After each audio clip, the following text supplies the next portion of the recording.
Hello everybody, this is C7, the HOA Homesteader, with a video short. I just put out my video on my weekly inspection, and during the inspection, my top box feeder, the bees actually start building honeycomb up in a part that they could crawl up in. So I had to dig it out and get it out. So in doing so, I was able to save a piece, and I just wanted to test out what the honey tastes like for the first time for myself. So here it goes, people.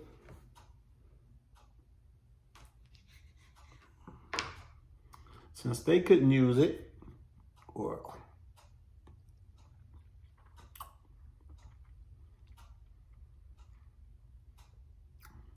just sucking the honey out of the wax, you can chew on it like gum.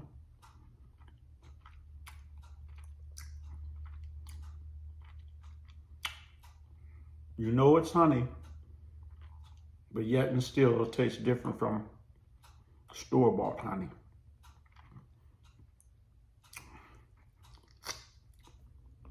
My bees are not in the orchard, so this would be considered wildflower honey, and it's extremely good.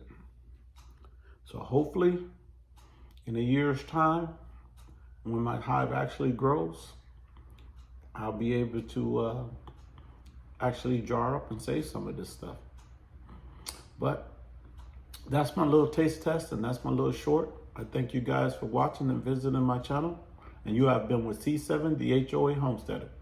And as always, remember folks, just because you may live in an HOA doesn't mean that you cannot grow food or take care of bees and enjoy some of your own delicious, organic, homemade honey.